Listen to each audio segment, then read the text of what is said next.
Kyrie Irving mentioned in an interview after the All-Star that he is in the process of changing teams for the upcoming Olympics in 2028, that he may play for Team Australia. Around 2022, a report came out that Kyrie was considering changing national teams during the FIBA tournament. The reason why Kyrie has continued with his intention is because during the previous Olympics, he tried to join Team USA when Kawhi was injured, but he was still not granted permission and Derek White was replaced. He has not been given the opportunity to join Team USA or even be given an invite, because in the past, he was already talking to Grant Hill, who is the managing director of the national team. He expressed interest in playing again, as if the management was still surprised that he wanted to play. Kyrie's transfer to another national team was also a long process. There is also someone who has moved before him, like Eric Gordon to the Bahamas. Klay Thompson, the national team, is also interested in moving. The Olympics will be held in Los Angeles in 3 years. The Olympics are also before the 2028 Olympics,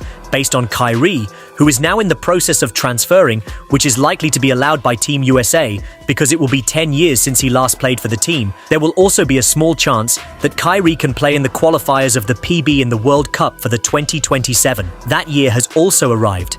It is possible that Kyrie has clearance to move to Team Australia. In other news, based on Commissioner Adam Silver, the Hornets still have not given an official protest or filed a file against the Lakers regarding the trade that was cancelled. This is after Shams' report that the Hornets are in contact with league officials for their option. So while Dalton Connect has not given an official protest, Mark Williams is still with the Lakers, still not returning to the Hornets. So will Mark Stein start here too? Luka, who has requested another center, understands that he has to wait for the offseason. Action to get a big man like Mark Williams. Luka and Rob Pelinka allegedly had a meeting on how to construct the lineup based on the future of the Lakers. Around Luka, they got a center. Alex Len was based on Redick. The debut game was okay. Tough spot for you. Alex Len was also favored more than Moba Amber. Other fans supported the move made by LA because before LA signed him, Moba was the only one who was going to get the 4, which is still in the process. LA is still looking for a big man and rim protector. Based on the report, the Lakers will wait a few days before the contract of the San Antonio player ends. Bismack Biyombo, who signed a 10-day contract, is the possible addition to the Lakers lineup for the big mount position. Either a 10-day contract first or the rest of the season with Memphis Slasher.